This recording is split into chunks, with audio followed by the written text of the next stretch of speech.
Okay, right. I'm interviewing Miss Sophie Jones today for the Love magazine. But seriously, I think that the first question should be me asking you, because it was all your idea. Where did the idea for the video come from? When I listened to Celeste's song, Little Runaway, I kind of felt like the way that I listened to it was about losing faith in humanity and kind of maybe seeing the slightly uglier side to humankind, I suppose, but in quite a subtle way. Aesthetic point of view, it was nice to play on like reflections and distortion and like kind of playing with kind of creating like a dreamlike reality and kind of explore Celeste's like figment of imagination. Usually with my songs, I have an idea of like what I want the video to be like, usually like when I'm writing it in the studio. And for some reason with this song, I didn't really have any ideas that weren't just like kind of cliche or like too sweet. And straight away I saw Sophie's treatment and I was just like, oh, this is perfect, because it kind of extracted like a darkness from the song that could be portrayed in an aesthetic which like lent itself well to my style and like what Sophie knows I'm into. And like but yeah, I love the video. It's actually my favorite video because it sort of perfectly it gave the right sort of terrain, I guess, to be able to like put all of the influences into one video and like put the clothes and styling into it I love, and like the types of characters that I like sort of like weird and wonderful people.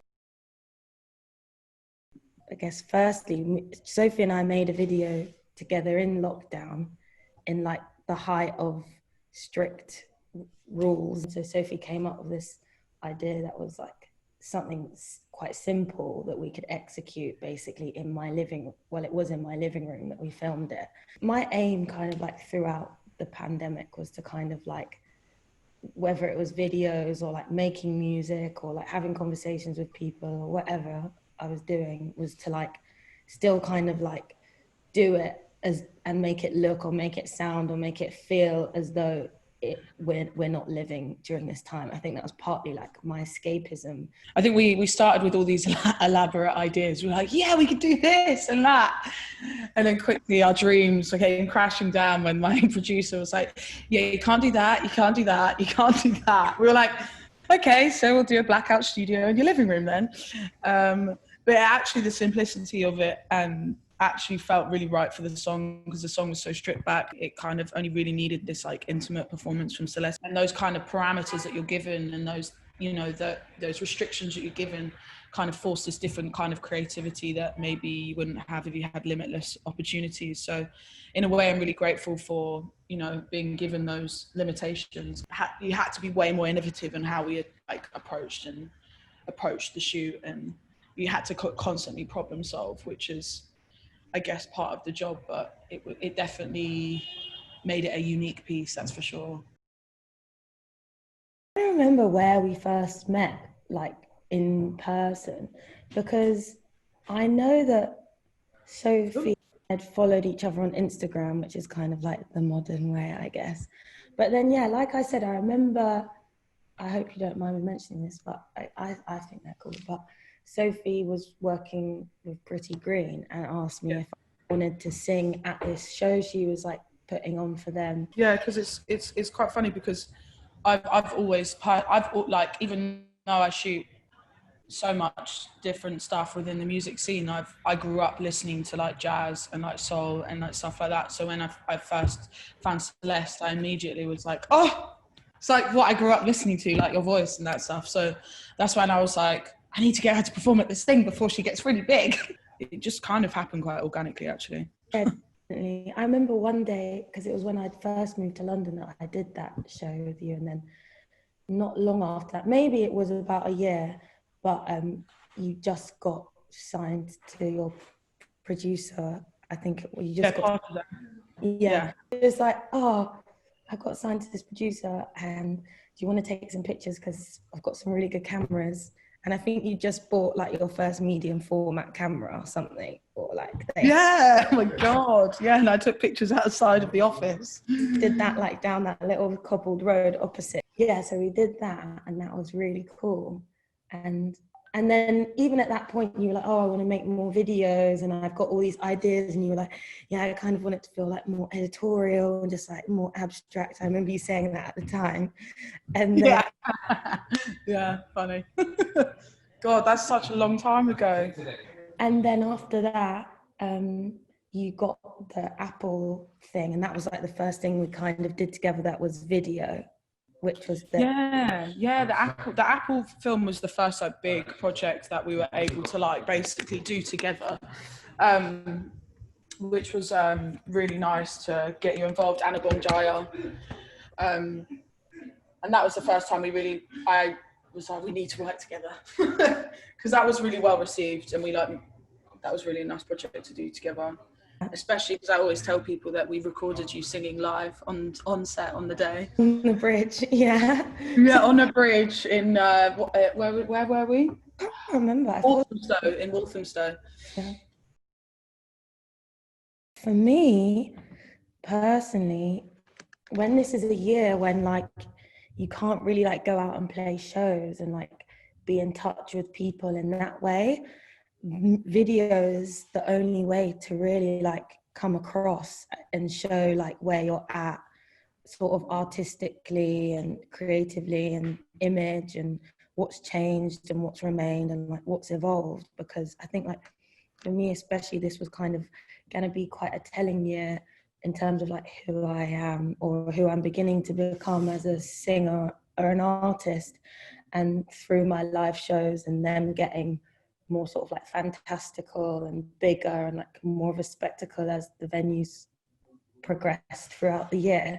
And since that's been something that I haven't been able to do, visual stuff online right now needs to exist in a way that sort of shows that, as well as there's obviously other stuff too, like for me, like the music itself, but that it's always seemed important to like bring out like a really good music video with a good piece of music. It always seems to have much more impact.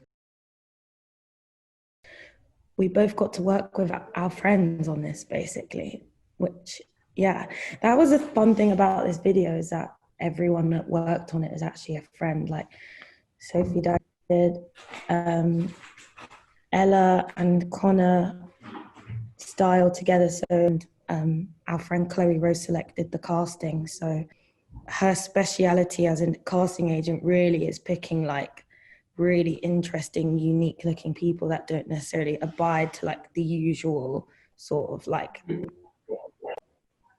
so yeah, whenever I can really, I like to get Chloe to cast for videos, because there's no awkwardness from her when it comes to like sort of like having a diverse cast without it feeling like people are cherry picked, or it just comes together in a way that feels natural. And that's because like she's immersed in a certain culture, she's around all different sorts of people all the time, so it's not a question for her. It was nice from the styling perspective because it was the first time where we had two stylists. Well, I've done a job where two stylists collaborated, which I really loved, and it was amazing because the three of us just really get each other, and it was so nice to see Ella, who's a bit like very like great stylist in her own right, and Connor, who's a great stylist in her own right, collaborate on the cast. And I really feel like they brought so many different things to the styling. It was amazing. And obviously Ella styled Celeste, and it was really nice to get the full like Gucci looks with you and Sunny. Oh yeah. Yeah, that was really nice. To be honest, for me, if I'm honest, I think that like I've had like quite a fair like ride, if you like in the music industry as a woman. I like to think, I guess maybe this is like rose tinted and to some degree, that it hasn't had too much effect on like how far I can go, or how far I have come so far. Like anything or anywhere really, where like whether you're working with men or women, is that you have to like understand where to stand your ground and knowing who you are, because when people challenge that, whether that is people who you work with, or someone in an interview, or someone in the street, or just someone in conversation. Like, you have to really like know who that is to be able to like stick by it and like stand firm and like not lose your nerve. Because obviously at points you might be like, yeah, like, why do I think I should do that? Or like, why don't I think I should do that? And you have to like really understand why that is and what it is to sort of get to stick by it really and get your point across. Yeah.